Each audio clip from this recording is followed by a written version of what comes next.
ஓம் நமசிவாய் வாழ்க, நாதன் தாழ்வாழ்க, இமைப்பொழுதும் என் நெஞ்சில் நீங்காதான் தாழ்வாழ்க. அடுத்து எளிமையாக ஜோதிடம் சொல்வது எப்படி அப்படிங்கிற தலைப்புகளில் இன்னொரு எளிமையான வழி. நீங்கள் பஞ்சாங்கத்தில் எல்லா பஞ்சாங்கம், அது வாக்கிய பஞ்சாங்கம் இருந்தாலும் சரி, திருக்கணித பஞ்சாங்கம் இருந்தாலும் சரி, ஒரு பக்கத்தில் போட்டிருப்பாங்க பாருங்கள். ஏன்னா ஒவ்வொரு பஞ்சாங்கத்திலையும் ஒவ்வொரு பக்கத்தில் போட்டிருப்பாங்க. போதகன், வேதகன், பாசகன், காரகன் அப்படின்னு போட்டிருப்பாங்க பாருங்க. ஒவ்வொரு பஞ்சாங்கத்தில் இருக்கும். அது வாக்கிய பஞ்சாங்கத்தில் இருக்கும், திருக்கணித பஞ்சாங்கத்தில் இருக்கும். இது ரொம்ப முக்கியம்.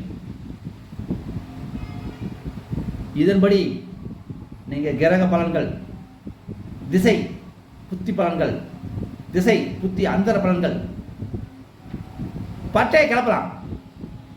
சொல்லுவீங்களா? தெரிஞ்சுக்குங்க.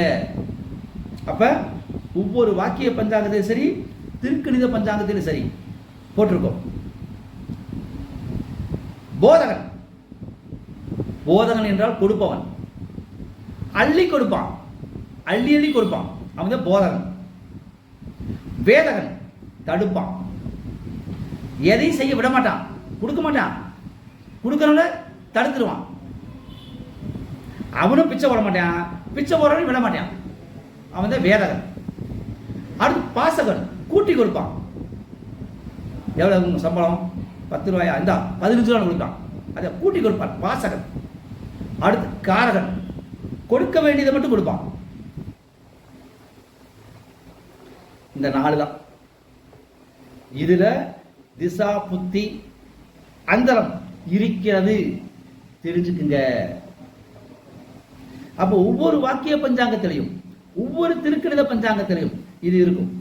போதகன் என்றால் என்ன, வேதகன் என்றால் என்ன, பாசகன் என்றால் என்ன, காரகன் என்றால் என்ன, கத்துக்குங்க. பிரச்சனை முடிச்சு. ஆனா போதகன், வேதகன், பாசகன், காரகன் கொடுத்துருப்பாங்க. அதுக்கு விளக்க தெரிஞ்சுக்குங்க. போதகன் என்றால் கொட்டி கொடுப்பவன், அள்ளி அள்ளி கொடுப்பான். இந்தா இந்தா இந்தா இந்தா வேணுங்கிற சாப்பிடு, வயிறு நிறைய சாப்பிடு அப்படிமா. அது போதகன். போதகன் போதிக்கிறவன், அள்ளி கொடுப்பவன், அளந்து கொடுப்பவன் அல்ல. அப்ப அந்த போதக நிலையில் கிரகங்கள் இருக்குதா? ஒவ்வொரு திசைக்கும் ஒவ்வொரு திசைக்கும் காரகன், அந்த பாசகன், வேதகன், போதகன் கொடுத்திருப்பான். தெரிஞ்சுக்குங்க. அப்ப போதகன் என்றால் என்ன? கொடுப்பவன், அள்ளி கொடுப்பவன். சரி. அடுத்தது வேதகன். வேதகனா தடுப்பவன்.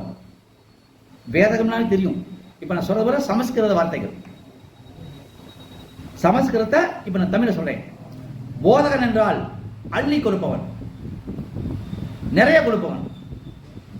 அடுத்து வேதகன் என்றால் தடுப்பவன், தடுப்பான். அப்போ ஒரு கிரகத்துக்கு வேதக நிலையில் கிரகங்கள் இருந்தால் அந்த கிரகம் தான் அந்த புத்தி வேலை செய்யாது. அப்ப கிரக திசைக்கு எந்தெந்த புத்தி வேலை செய்யும்? உங்களுக்கு பஞ்சாங்கத்தை கொடுத்துருக்கானுங்க, எதுக்கு போய் மற்ற படிச்சுட்டு இருக்கிறீங்க? பஞ்சாங்கத்தை படிங்க, எல்லாமே தெரிஞ்சுக்கலாம். பஞ்சாங்கத்தை எவனும் கற்றுக் கொடுக்க மாட்டேங்கிறானுங்க, பரதேசி பேருக்கு பூரா காசு பண்ணுறதை பார்க்குறானுங்க. நீங்க பஞ்சாங்கத்தை படிங்க, இப்பெல்லாம் பிரச்சனை முடிஞ்சு போச்சு. ஆனந்தமா இருக்குது. எல்லாம் இப்ப நிறைய கற்றுக் கொடுக்குறான், நிறைய பேர் தெரிந்து தான் வர்றான். சார் எங்களுக்கு பலன் சொல்ல தெரியல, நான் அங்க படிச்சேன், இங்க படிச்சேன், இங்க படிச்சேன், நான் அவட்ட படிச்சேன், இவட்ட படிச்சேங்க. ஆனா பஞ்சாங்கத்தை படிங்க. பஞ்சாங்க நுணுக்கங்கள் ஒரு புக் இருக்குது, அதை வாங்கி படிங்க. அதுல எல்லாமே இருக்குது. எட்டயபுரம் கோபிகிருஷ்ணன் எழுதுறது பஞ்சாங்க நுணுக்கங்கள் அப்படிங்கிற ஒரு புக் இருக்கு, அதை வாங்கி படிங்க. போதும், அது நீங்க எல்லாம் தெரிஞ்சுக்கலாம். சரி. அப்ப போதகன் என்றால் கொடுப்பவன், அள்ளி கொடுப்பவன், நிறைய கொடுப்பவன், அதான் போதகன். வேதகன் என்றால் தடுப்பவன், தடை செய்பவன், கொடுப்பதை நிறுத்துபவன், கொடுப்பதை பிடித்துக் கொள்பவன், அவன் வேதகன். அடுத்த பாசகன், கூட்டி கொடுப்பவன். இப்ப உனக்கு இந்த ஜென்மத்துல இந்த புத்தியில உனக்கு இவ்வளவுதான் பலன் இருக்கும். இது வந்து ஒரு வேலை விஷயமா வச்சுக்குவோம். உனக்கு இந்த வேலை கிடைக்கும் இருக்கும், ஆனா அதை விட நீ எதிர்பார்க்காத வேலை கிடைக்கும். அப்ப சந்தோஷப்படுவீல்ல? அதை செய்வது பாசகன். பாசகன் என்றால் கூட்டி கொடுப்பவன், அதாவது அதிகமாக கொடுப்பவன். அடுத்தது காரகன்.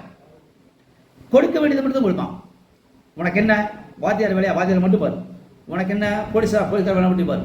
உனக்கு என்ன நீதிபதி வேலை மட்டும் பாரு அப்படின்னு சொல்லிடுவான். அதான் காரகன். காரகன்னா கரெக்டா இருப்பான், செய்ய வேண்டியதை மட்டும் செய்ய சொல்லுவான். இதுதான் கிரகங்கள் இருக்கும். நீங்க இதை பார்க்கணும். அப்ப பஞ்சாங்கத்துல சூரிய திசை, அதுல போதகன், வேதகன், காரகன், பாசகன் அப்படின்னு கொடுத்துருப்பான். அது நீங்க போய் பாருங்க. அந்த கிரக திசை அந்த புத்தி தான் வேலை செய்யும், மற்ற புத்தி வேலை செய்யாது. எளிமையானது ஜோதிடம் சொல்வது, எளிமையானது. ஈஸி ஈஸி ஈஸி, கத்துக்கிறதும் ஈஸி. எந்த ஒரு விஷயத்தையும் நிறைய கத்துக்கங்க. நீங்க 10 வருஷம் படிச்சா ஜோதிடம் சொல்ல முடியாது, ஆராய்ச்சி தான் பண்ண முடியும். பண்ணிட்டே இருப்பீங்க, 10 வருஷம் சம்பாதிக்க முடியாது. யாரோ ஒரு ஒத்தையாண்ட படிச்சு தெரிஞ்சுக்குங்க, உண்மைகளை தெரிஞ்சுக்குங்க. கண்டிப்பா நீங்க ஒரு 4 தான் சம்பாதிக்க முடியும். ஜோதிடத்தில் சம்பாதிக்க வேண்டும் என்றால் என்னுடைய வீடியோவை பாருங்கள், 4 தான் நீங்க சம்பாதிப்பீங்க. என்னுடைய வீடியோ சந்தேகம் இருக்கா, நேரில் வாங்க, நான் சொல்றேன். எனக்கு நீங்க அதிகமாக காசு கொடுக்க வேண்டிய அவசியம்லாம் இல்லை. உங்களுக்கு தெரியாததை எனக்கு தெரிந்ததை கற்றுக் கொடுக்குறேன். அவ்வளவுதான். நன்றி, வணக்கம்.